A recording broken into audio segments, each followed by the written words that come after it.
business is about solving problems, then that will be a very big challenge you're trying to take on. As opposed to, instead of solving a problem, why not look at the fact is, what is the big purpose you want to solve?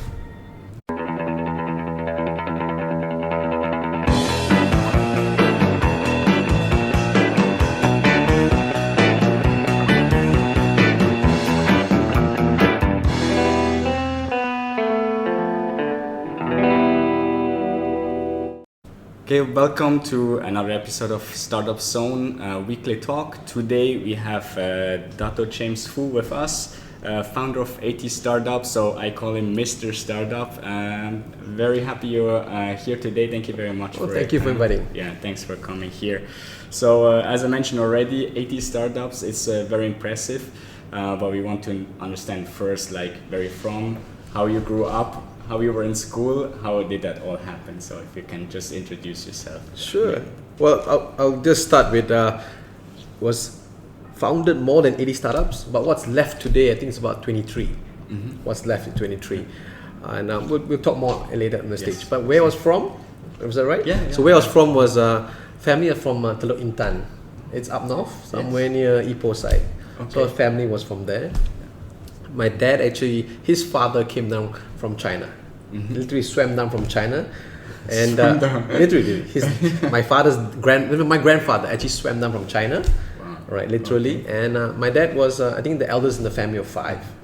And what happened was, his father was actually a chef, Hainanese chef, and he cooked for a lot of we call the army people, right? Unfortunately, he didn't have much time at home, and he was always busy working, right? And at the age of 8, his mother passed away, right? But his dad was always was his so-called role model. But you know, the old school, when they come back and they teach their children, they use it with a belt. Wow. Okay. Right. That's the way of training the kids to wear. Is that army style? Or army style, I guess. Yeah. I guess. Yeah. And so what happened was, he actually decided to, I'm not sure I can take too much of this, right? And he actually ran away to another relative's house, which was in Penang. So from Penang, it's quite a distance. And after a few, I think about a year or so, he said, what am I going to do, you know? I don't have much education. So he followed an uncle, started repairing a lot of those electrical equipments, you know, like repair the air condition, the refrigerator. And that's how he started off, right? He literally started off from that. I think about more than 16 years old, he decided to okay, this is no future here. I think I should move out to Kuala Lumpur, which he did. So he came down, and he stayed in KL, somewhere near Berjaya Times Square, around there, and he was paying people money. I think about 1 or 2 cents. He was saying 1 or 2 cents. He was paying for rental, and he decided I will start repairing things to earn a livelihood. So he said, but what's the best way to do marketing? Because nobody know what business you're doing, right? So he saw those poles, those lamp poles, and he saw a lot of people stuck a lot of a name and number there. And he said, okay, that's a good idea, you know. So he put his name and number, he put it up onto the pole. When he came down the pole, he had a beating of his lifetime. Seriously, why is that? So these triads, or the gangs, said, this is my pole. This pole number X to pole number don't know what, is mine. If you want to do business, you go find some other pole. And he was like, okay, but teach you a lesson, don't go nail any signboard or any pole, right? Yeah, okay. So, and he was like, wow, okay, so I'm so sorry. Long story short, he just went on and do a lot of electrical work. Repairing refrigerators, air conditions, anything that was electrical based. Because his uncle was one who taught him those things. And what happens was, one particular gentleman, he went to his house to start repairing his refrigerator, right? And he said, but he's never been in the rich man's house before, never, and he's very fearful that he could break something, so he's very cleaning up over everything he saw, until the man was like, what's wrong with you, But he liked him because he's cleaner than his mate. He cleaned the place cleaner than his mate. He liked it. So he said, when he fixed the thing, he said, okay, I'm happy, you pay me, I go. He said, no, my aircon is spoiled, go fix it. Okay. So he said, no, I don't know how to fix aircon. I only know how to fix refrigerator. And he started scolding him. He started scolding him, and go like, why are you scolding me? I don't know how to fix. No, you must learn. You're a young man, must learn, And he goes like, okay, but if I break it, I can't pay for it. And he went on and on. Long story short, that gentleman was actually Lim Gotong. Right, Genting Highlands, the founder. Yeah. So that was that's the beginning of how he started doing a lot of construction jobs. So that was one of the areas that we came down. So after that, we went down and he started staying. When he get married to my mother, my mother was the PA to Hong Leong Bank. Okay. Right, and my mother was a beautiful one, the Miss. I think Ipoh or Miss something, and he was very proud because he was not highly educated and also not very wealthy. And he said, I could get a catch like your mother, And he was saying, so my mother was actually the PA, as I mentioned, but she said, no. The founder of Hong Leong Bank, Kwek Ling Chan at that time, was going after my mother. So always in a Rolls Royce, picking my mother up and sending her back. And my mother said, no, rich man, the heart is not so good. Okay. She's just feeling, but she come from very poor beginnings. So she said, I go for a simple man who wants to look for a job, will take care of me and family, has time for me. Wow, that's so beautiful. Yeah. Happened to be my dad was there. Okay. Right, and so one thing led to another. They got married, and I don't know. I lost the question. What was the question again? Where did I come from? Right. The question was more about you, right? Oh, okay. But, I mean, we saw so much story already. This is very impressive. I can already understand, okay, all the inputs and the ideas I got for you got for your life, right? So basically the question was about your story. But I can understand where your parents come from. Right. Gives us an idea where you come from also. Right. And so you went to school all in Ipoh, or you moved to so KL already? My dad married my mom in KL. We were in PJ specifically. And I think the moment she gave birth to me was unfortunate. She actually had what we call PMS, or PNS, postnatal syndrome. So it's a symptom or a sickness of sorts where they have I think women who are actually pregnant, there's a certain period of time that you need to manage that. So if you don't manage it, they will actually have stress, or they will tend to have I don't know how they will probably have what's the word I'm looking for? Depression, right? They will have depression. Wow. So to a certain part of my life, the beginning, the first 6 to 10 years, I actually blamed myself for it. Right, because I thought that I'm the one who caused her depression, so to speak. I think that's difficult as a kid to understand, right? Right. And so, but how did that really? How did that affect you later in growing up, right? So for 6-8 years, but in school or in university, how did that affect that? What was that like? Something that really you grow up with, still thinking, or even today, still blame you for that? Or? Well, no, I blame myself for many years. So what happens, long story short, 1998, if I'm not mistaken, I finished my, my degree, right? And what happened was the market was so bad. It was so bad. And I decided to, do my master's. I thought having a master's would actually give me a better pay. So, I did my master's, and 2001, if I'm not mistaken, I graduated. And what happens when I came back and I applied for a job, and I got for PwC, Pricewaterhouse. And the interviewers looked at me and said, "Oh, very good, very good. But you cannot submit your master's degree." I go like, "Why?" Because the market is not good, and we don't recommend it. But if you submit your resume without your master's, we will consider your application. Okay. So I said, that means my pay will be lower, right? It didn't say yes, it didn't say no, but it's understood, right? So I went to Ernst & Young, EY, Ernst & Young, and the same thing, I didn't submit the masters. So I think I did about 1.5 years in EY, but I realized that I was doing a lot of minion job. I was just a office boy, so to speak, carrying files. Who can do everything, right? Exactly. I was photocopying, and I say I studied so much, and I'm photocopying, I'm carrying. I think about 1.5 years, I decided this is not for me. And especially they were very excited over boring things. They're trying to balance the accounts, bank reconciliation. I think they're trying to balance 7 cents, and I told myself, I'm not rich, but I have 10 cents here. Here's the money. I ain't doing this anymore. And I think my parents were very disappointed, because they the whole belief that study very hard, work very hard, and you go track by track. You become a chartered accountant. You're set for life. And I go like anything but that. So that basically was where I was in terms of education. Okay. Right. But that didn't help me too much. I think a lot of my time was spent on sending my mother to and fro hospitals. So I think when I was actually doing my degree, my mother had what we call breast cancer, right? Wow. And so she had a mastectomy, right? And then it spread to both her breasts, so she had double mastectomy. And all this was happening while I was in uni. My dad didn't tell me. And then it spread to the spine, right? And later, when my dad invited me back, doing my master's, I think he was telling me, I haven't seen you for a while, why don't you come back? I go like, sure, okay, no problem, And he didn't tell me why. But I went to the hospital. The hospital said, get your affairs in order. Please bring your mother back. Your mother has 3 months to live. Wow, only that's 3. That's a big surprise. Big surprise. Well, I was fortunate to say that she actually lived up for another 6.5 years. Okay. Right, and most of my time was actually bringing her to and fro hospitals. And I think that time I learned what more like resilience. I learned what we call about people call about grit, about believing that there's something better, because the doctor, not just one doctor, said your mother could stay 3 months. We went to see a few, and I saw my dad was really busy earning a lot of money just to pay for all the hospital bills. Right, and that happened for 6 years.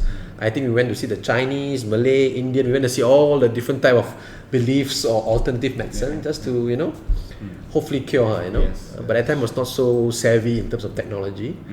But I think that there was a lot of times that I learned that it's similar to how you actually run a company. You cannot predict what's going to happen. You just have a little faith, right, and then just keep digging in. Keep digging in. So that's a bit on the downside, right? I see. But the fun side would be on 21 years old. For most boys, it's called the key of independence, right? And here in Malaysia, right, it's 20 years, 21, yeah. So they gave the key of independence, so to speak. And my time, the internet was really slow. It's still dial-up, okay? And and we're trying to look at what we call internet. To what boys do at watch internet, right? They look at other alternative magazines, we call it. And it was loading really slow. And it was so slow that you couldn't even see anything. And I got annoyed. So at 21 years old, we were freedom. I said, okay, I decided to go to the bookshop, and hopefully buy some special magazines, I ended up looking very shy, So I went to the bookshop, look. Then my eyes saw this book, Losing My Virginity. And I go I know who that's the book, but I didn't know who he was. So I went and bought the book. It was nicely wrapped. I ran out, bought the book, went home and started reading it. I was hoping to read some, interesting stuff. It is interesting. Was not what I was looking for, And I was looking, show me some pictures, some techniques, some anything, front to back. And I said and so that was actually, so I pinned my vision to be, okay, if Richard Branson, I didn't know at the time, 400 companies at 55. I'm 21. I'm definitely got one thing he doesn't have. Age. Time, you see? So let's do it, Wow. So that's literally how the journey started of how becoming an entrepreneur. Because I was seeing how my dad was paying all the medical bills. By buying the wrong book, basically. I don't know about that, but So that's amazing. I like the story, and we just discussed before, like how much time we have. Can we make it 1 hour? Cannot. Okay, so we have to move on. But I really like that. It's amazing. So you said 21, you started your first company then, but let's continue on this one. So this company, is it still existing? No. This one now, unfortunately, right? no. This one now. Unfortunately, okay. no. So that was one of the companies you continued learning and get your input for the next companies that you started, right? Correct. So I just calculate before, if you have 80 companies started up at the age when you started, must be like 4 to 6 companies a year that you started.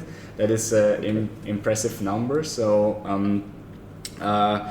I'm wondering like how you do that. How can you be so fast in starting new companies? I mean, normal people or other people, I would say, start maybe 0, 1 or 2 companies their entire life. You do 6, 5 every year. What's your recipe for that? Okay. So if anyone asks me the question, I always say, if you want to know how to fail, give me a call. If you want to know how to succeed, probably I'm not your guy. Because out of 80 companies, I actually lost 50 of them year on year, or losing 4 or 5, right? So that was the last 10 to 12 years. Truly, that was what was happening. Yeah. So lack of system, lack of structure, lack of strategies, lack of proper positioning, branding, and a lot of mixture of a lot of things. So that was that. But how did it start? The question was, how did it start? So the first company actually gave me the biggest epiphany. And because I always, when I was young, because of my upbringing, how I was always, I didn't see a lot of my dad, but he was always working, and my mom was always sick. So I was alone most of the time. So I was more of an introvert. I don't like to mix with people. I'm a very quiet individual. I keep to myself. And in school, I was always in the fear of something could go wrong. Right? Because going home, I hardly see my dad, and my mom was always in the hospital. So I was always in the, what's plan B, plan C, you know. And in school and young days, I always remember, if you had a problem, I would want to solve it for you. But it was a very selfish reason. The reason was I didn't want that to happen to me, and if it does happen to me, how do I solve it? So I think I probably practiced it when I was very young, how to solve problems at a very young age. Right, and now the saying people goes, it's if you solve a small problem, you get paid small in small amounts, but if you solve a big problem, you get paid, in big amounts. So I think that probably is one of the skills you go through it. So find the problems really to solve, because that's in the end, that's the beginning of like a new company. Right? So for many that's a good point actually. For many companies, they always try to solve a problem. I don't necessarily agree that you solve a problem. Very simple right now. No disrespect. Doctors solve a problem, right? Right? Is that a good business to be in? Well, for someone being sick, maybe I think it's a good business. So for you and I, for people who are watching, what is your ultimate role? Not to get sick. True. Right? Of course. So if your business is to cure sick people, and everyone else is, I don't want to get sick, I don't want to get sick. So can you imagine the mismatch of market? So then you end up selling a lot of things that get people more sick. But until today, don't quote me, based on a lot of research out there, a lot of medicine are actually getting us more weak than strong, right? So I mean, it's not a bad profession. I admit that this is actually a very intelligent way of living a life.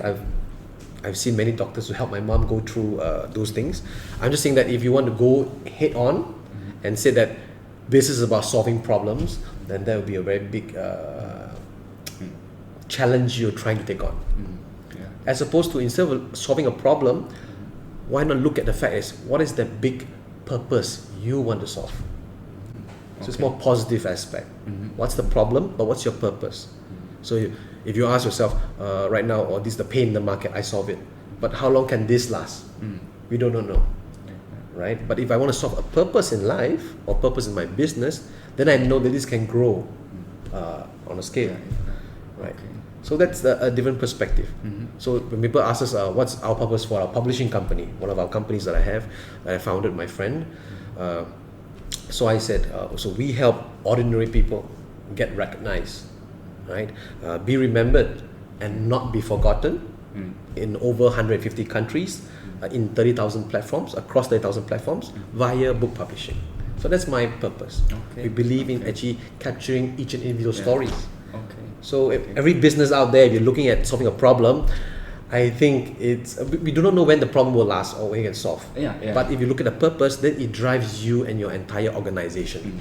Because nobody likes. Sometimes you have to change the purpose because the need is not there anymore. Correct. And then you have to turn it around. Also. So let me see. I'm lost a bit here because so many questions I still want to ask. So what motivates you still? I mean, you're running still 23 companies actively right now, but you still do more startups. You're still starting more, right? What motivates you to start all over again and again? while still focusing also on running the other companies. Right. So I think we all know that a majority of the world, whether it's US, UK or Malaysia, majority of the economy, I think 20, 30 some countries, 40% are run by SMEs or MSMEs, that means mid-sized startups, right? And they drive the bulk of the hire, they drive bulk of the economy, and these are really the people that are really helping the economy turn, right? And I think I've been in the so-called game, if you will, to say that, I've probably seen a lot of things that I have seen, and if I could just help 1 or 2 person avoid 1 or 2, bad routes, or guide them to a better route, because a lot of questions are more or less the same. But I realized being mentors in a few organizations, whether in I just finished one in Iskandar, so they invited me to actually share one day to mentor the NGOs, GLCs, and I realized that the problems are more or less the same. They are focusing on what are the issues, as opposed to then. So when you focus on a problem, staff who follow you are not interested. What are the biggest challenges for staff? They just want to have a pay. But if you have a purpose, that drives the team, that drives the staff, right? So some people talk about vision, mission, those are good, but I feel that a vision, mission is more internal. It's more for selfish reasons. But when you say a purpose, it's more of an external. Okay. Right? Okay. Yeah. So coming from that point of view, we need to find your own individual purpose, and hopefully there's a market need, and when you have a match, and that's how. Okay. But all the greatest brands that I've studied, right, always have that purpose. Okay. Right. If you go for Apple, right, and their purpose is to be different, think different, right, and the products they come up with are very different, and that's why they have a following. Yeah. Sure. So when we that's a very good point you just made. So when we talk about the brands or like the successful brands, you also mentioned that you have 5 companies that made the valuation more than $1 million, right? Which is quite impressive. 5 companies that you started up. Is those 5 companies what you define your own success, or how would you define success in general? Or is this like, okay, it's just one part, but there's something more important that you define as your personal success? But it's very good question. I mean, if you ask me probably 10 years ago, my answer would be different. Now is just the ability to wake up every day, knowing I'm alive, and I look left, my wife is there, she's alive, she's happy. I look right, my kids are happy and alive. I think that actually drives what I call is more success driven for me. Okay. Right, and my ultimate purpose for my family was to be able to downsize some of the companies, shrink them to a size that we keep what's working, and what's not working, we either sell them or we close them down. So my purpose is to be able to bring one child on 1 month away. I think the best way to learn is to bring overseas and stay with them, and just one-on-one. So I got 3 children, right? Can you imagine? So one, and my wife will be very unhappy, right? So definitely I'm gonna bring her around, right? Yeah, sure. Yeah, that makes 4, right? 4, right? So then after they all be complaining. So 5 months a year I'm gonna be away. Wow. Because I need to bring the 5th one I'll be going all of us together, right? Yes. Right. So at least there's not a lot of months in a year, but I believe that if I design my companies right now, then I would have a better, more balanced life. I don't believe in a balanced life, but I believe I'll be more, how shall I call it? I'll be more satisfied or contented, right? So that'll be more meaningful, I think, going forward. Okay, interesting. Yeah. So different times, different definition of success, of course. So when we come to the opposite of the success, obviously, I would like to talk about not necessarily failures, but like let's say, some companies failed, or you terminated them. Some you also sold. So out of the 80, you said 30 still running, 50 not running. But what is like for you personally, like some of the big mistakes or failures that you learned from that made you more successful later? So, I mean, I'm not sure you got all time here today, but but in summary, I think it was a couple of things. I think the first one was how do we think?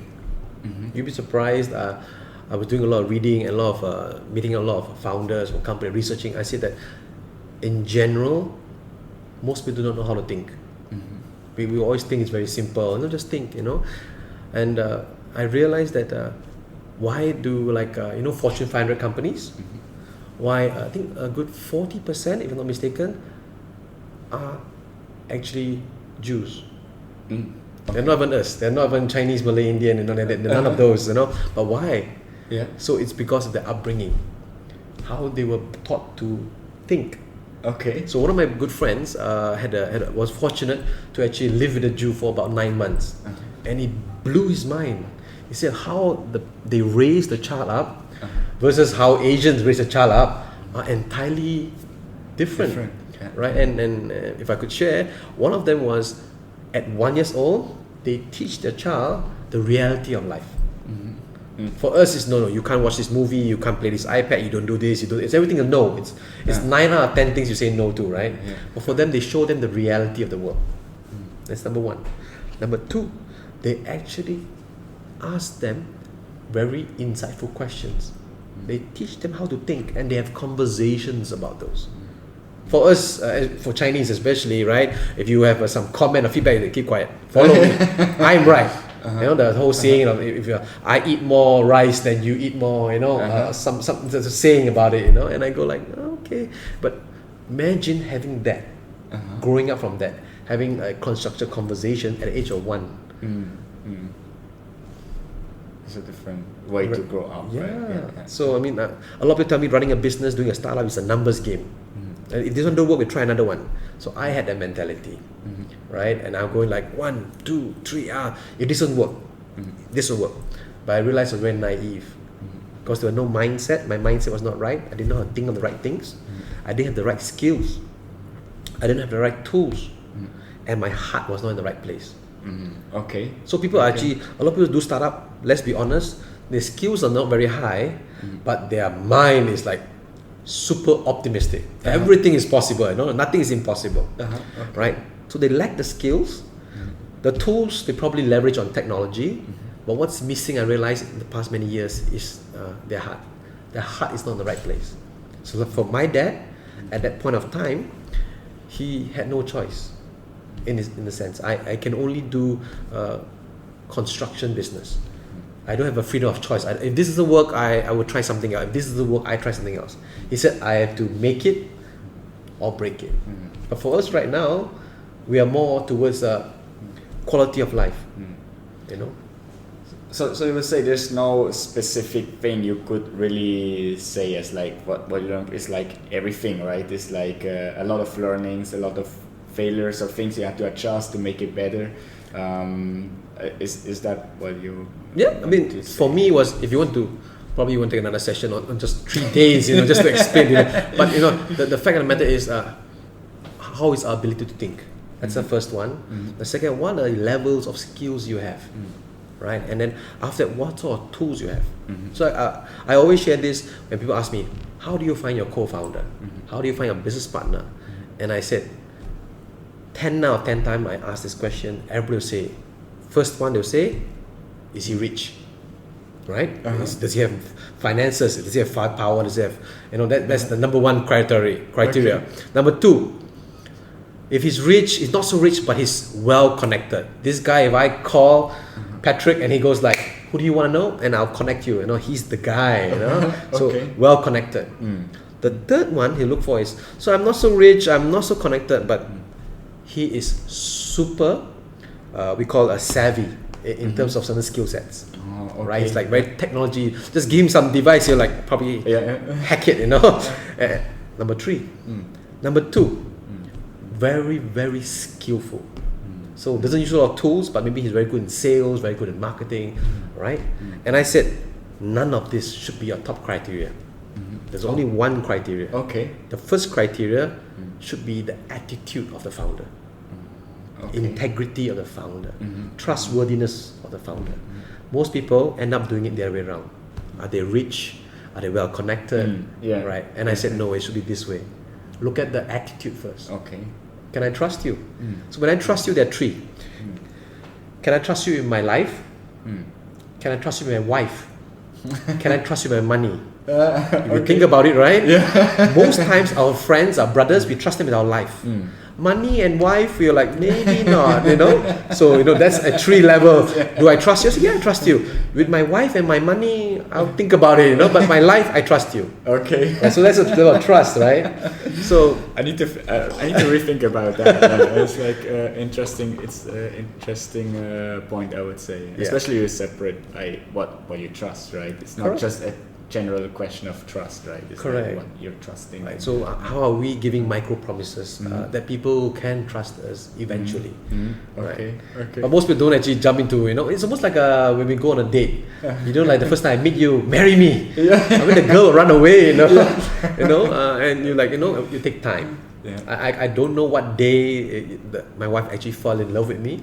I can't tell. Was it the first date or 1 year later? But somewhere around probably the 1 to 3 years, you're like, okay, I can trust this guy. Probably he won't hurt me, and Sure, why not? That always needs time, right? To Yeah. find the right people that you can then like put in the role that you really need. Right. So look at attitude. I think the most important for me now was looking at attitude for founders. Initially, I was looking for, okay, if you're rich, you're my guy.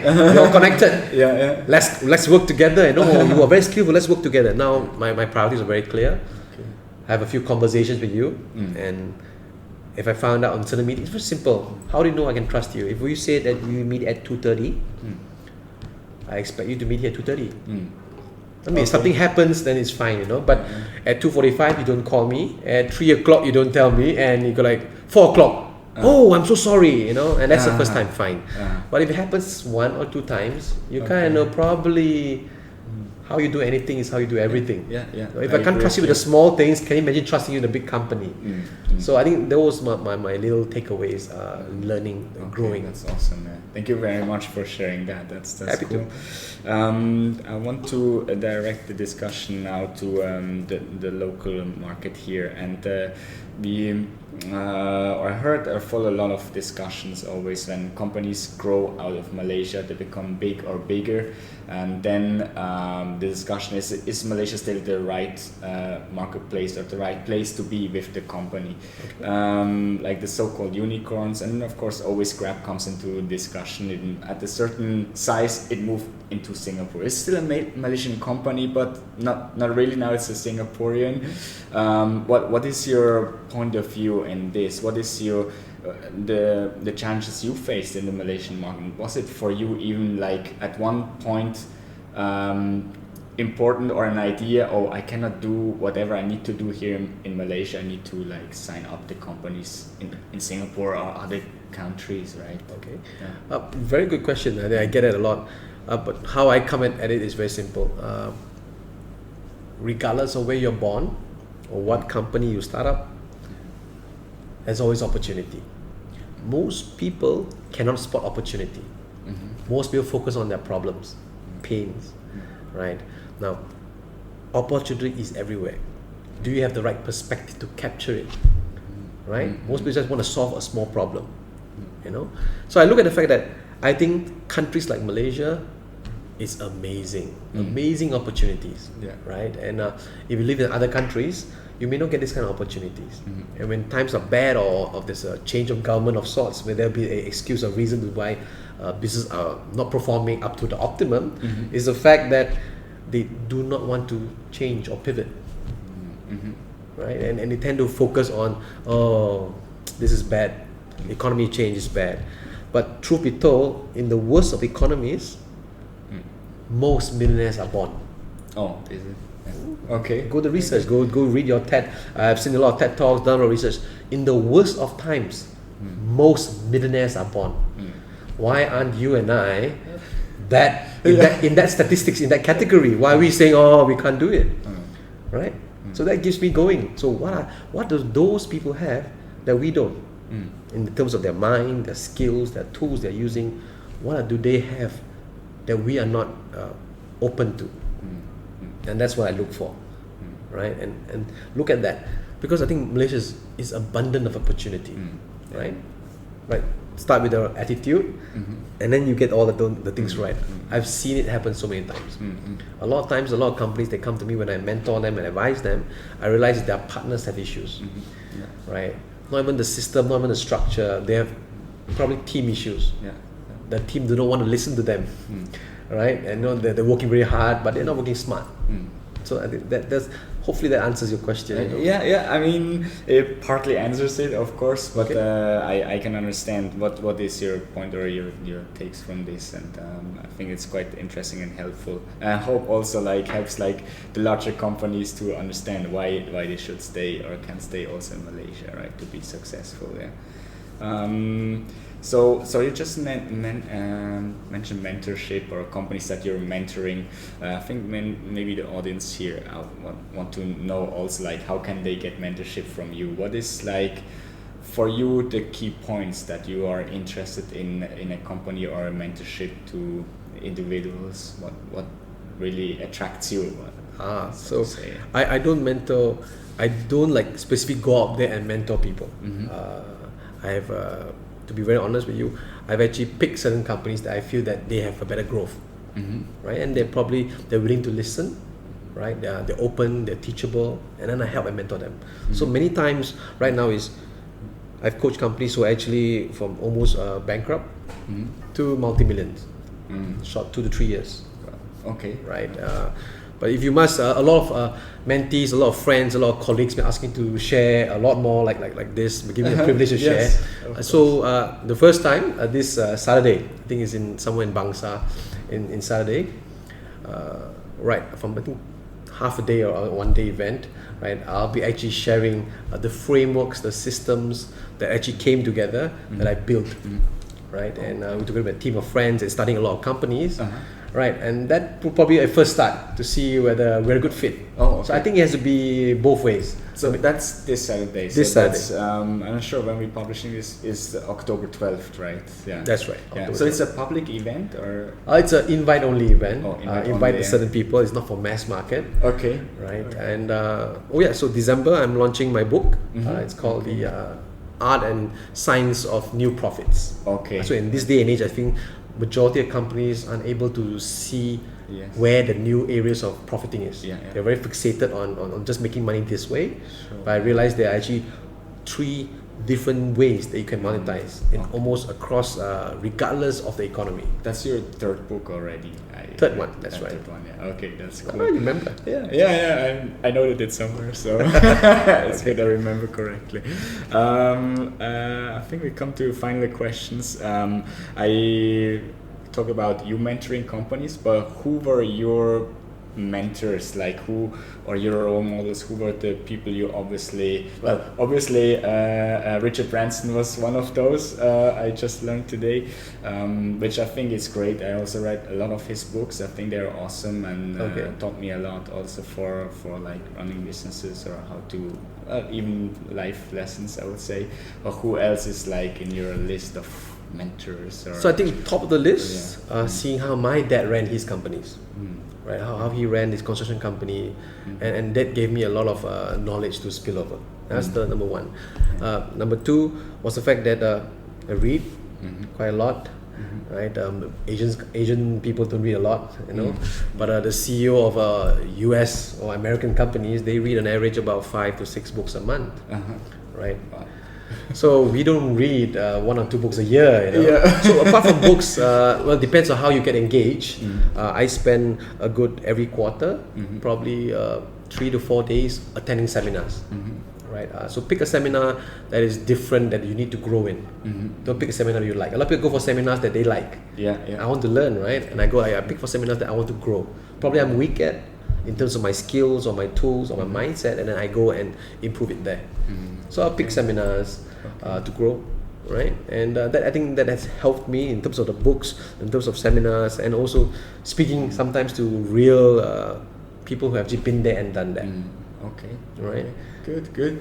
So maybe the final question, and maybe your ideas or your tip to the students, to the young entrepreneurs that are not sure if they should start or if they want to start or how to start. What is your take? And please don't use the "screw it, let's do it" sentence. But what is your own motivational point here to tell the guys? Well, if you ask me, don't start a business. I'm surprised. I'm serious, don't. It's not for everyone. Entrepreneur is not for everyone. Not everyone is cut out for it. Right? Many definitions of entrepreneurship. The one that comes to mind right now is the ability to withstand long pain for long periods of time is entrepreneurship. There is some truth there, I think, but I think probably the first hardest skill will be parenting. The second one will be entrepreneurship. But if you must choose entrepreneurship, then learn first. A lot of young people I realize out there, they want to run first. So imagine right now, you do not know how to run, but everyone is running, but you're a baby. So what happens? You fall harder than everyone else. And the saying goes, don't worry, just get up and do again. Get up and do again. And that is dumb advice. That is the worst advice ever. Just like if sales is a numbers game, it's the worst advice to give anyone. It's not a numbers game. It is only a numbers game because you do not know what you're doing. You have no clue, and that's why it's a numbers game. I fail. Oh, I don't do this. I try. I don't know. But honestly, if there's a framework and someone guiding you, don't you think you'll save time?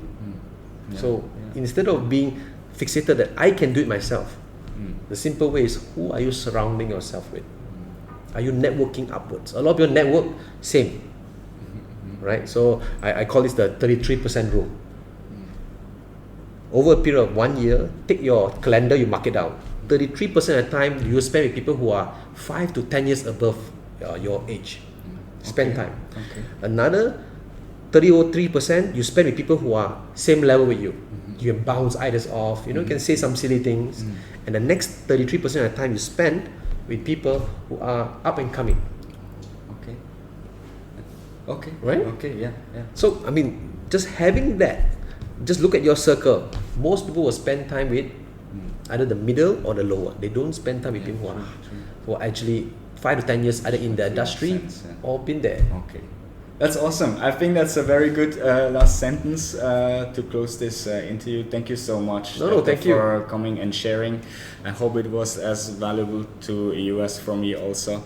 I really like that. Thank you so much for your time coming here. Welcome. And I hope we see you all in the next episode also. Thank you very much for watching. All right.